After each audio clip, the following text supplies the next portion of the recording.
The land lay cracked, thirsty for a drop of water. Bhoorpur had not seen rain in 7 years. The riverbeds were dry scars on the earth, and the wells had long turned to dust. The people had learned to live with the hunger, with the parched throats and empty fields. But hope had abandoned them. Arav had never seen rain. He had only heard of it in his grandmother's stories. She spoke of a time when the sky wept freely, when the scent of wet earth filled the air, and when life thrived. But now, the sky was nothing more than a vast, silent weight above them. "The rain will return," Dottie had whispered one night, her old fingers tracing patterns in the dust. When the Child of Drought walks to the Temple of Saawan, the village elders dismissed her words as foolishness, but Arav listened. He had always listened. The idea took root in his heart, growing stronger each day. One evening, he overheard his father speaking to the chief. "The land is dead," his father sighed.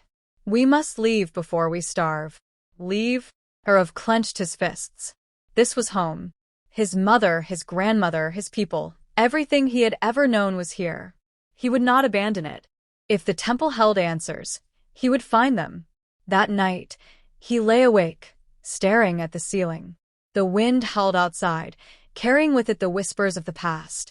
His decision was made. Before dawn, before the village could stop him, he would go. The night was silent as Arav stepped out, the earth beneath his feet rough and unyielding. He moved quickly, clutching a small pouch of grains, his only offering. The village faded behind him, swallowed by darkness. Ahead lay the unknown, a journey no one had ever returned from. His path led him through the barren fields, where the skeletons of dead crops stood like silent watchers. The wind carried strange whispers, as if the land itself was warning him to turn back. He ignored them, pressing forward. The abandoned well loomed in the distance, its stone walls cracked and broken. As he passed, a low murmur echoed from its depths. He paused, heart pounding. Was it the wind? Or something else? He shook the thought away and hurried on. The dried forest was next. Twisted trees stretched their brittle limbs toward the sky, their bark peeling like old skin. The silence here was heavier. Every step crunched against dead leaves, too loud in the emptiness. Then came a voice, soft, raspy. "You seek Saawan?" Arav spun around. An old man, blind and hunched, stood among the trees. His face was lined like the cracked earth. "Many have walked this path," the old man murmured. "None returned." Arav swallowed hard. "I will." The man smiled, a knowing, sorrowful smile, then vanished as if he had never been there. The hills rose in the distance, sharp and unwelcoming. The air shifted. Heavy. Electric. Thunder rumbled. Distant but real.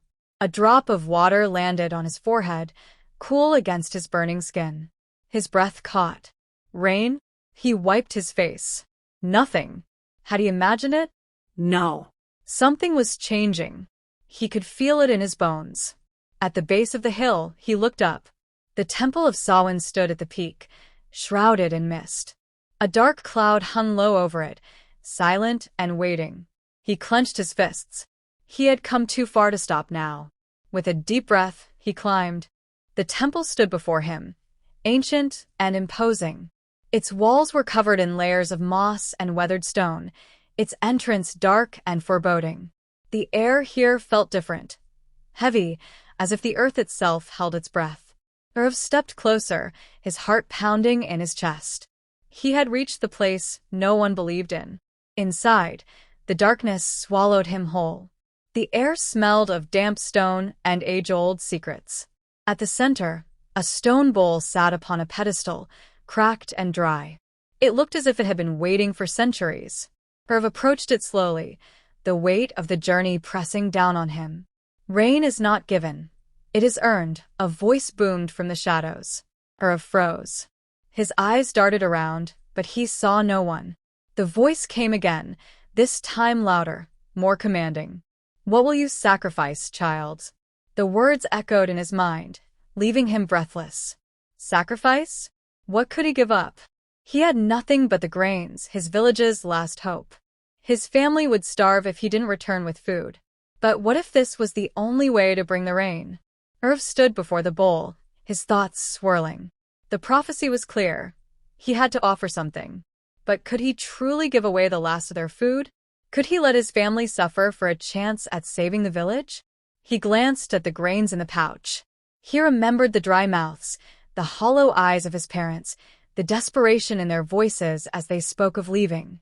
His mother had told him that the land was dead, but Arav couldn't accept that. Not yet. Not without a fight. With a steady hand, he poured the grains into the bowl. The sound of them spilling onto the stone seemed to echo across the temple. For a long moment, nothing happened. Silence stretched thin, as if the world itself had paused to watch. Then the ground trembled.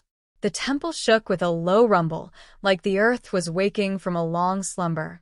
A wind howled, fierce and cold. Arav stepped back, his heart racing. Thunder rumbled overhead, the sound deep and primal. And then the rain began. At first it was just a drop, then another, then a steady stream, falling from the sky as though it had never stopped. The stone bowl overflowed with water, and Arav felt a rush of warmth flood his chest. The land was waking. The earth was alive again. But the storm didn't stop. The rain grew heavier, the wind more violent. The temple began to crumble around him. The walls cracked and stones fell, but Arav didn't move. He stood, drenched to the bone, staring at the sky as the rain poured down. He had done it. The sacrifice had been made, and the rain had returned. The earth was alive again, and the temple's purpose had been fulfilled. But now, he had to leave before it all collapsed. He turned and ran. The village awoke to the sound of thunder. At first, no one believed it. They had lived in silence for so long that the sky's roar felt unreal. Then came the first drops, soft, hesitant. People rushed outside, their faces tilted upward, their eyes wide with disbelief. Within moments, the heavens opened, and rain poured down in sheets. Children laughed, running barefoot through the mud. Women wept, letting the water soak into their skin like a long-lost blessing. The elders stood still, their old hands trembling as they touched the wet earth. The land, once dead, was drinking again. Then someone saw him. A lone figure at the village gate, soaked and exhausted.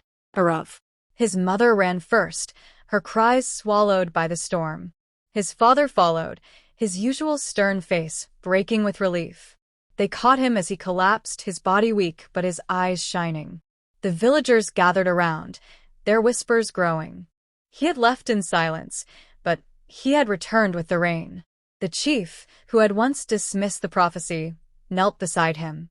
"You went to the temple," he murmured. "It wasn't a question." Arav nodded weakly. The chief looked at the sky, at the endless rain that showed no sign of stopping. He closed his eyes, shame washing over him. The boy had done what none of them had dared. Days passed, and the land changed before their eyes. Wells filled, rivers swelled, and the first green shoots pushed through the soil. The cracked earth softened, welcoming life once more. The village, once on the brink of abandonment, breathed again. Arav sat with his grandmother on the porch, watching the rain. She smiled, her old eyes filled with something deeper than pride. "The rain always finds those who believe," she whispered. He didn't need to reply. He simply listened, to the steady rhythm of raindrops, to the heartbeat of the earth, to the sound of a promise fulfilled.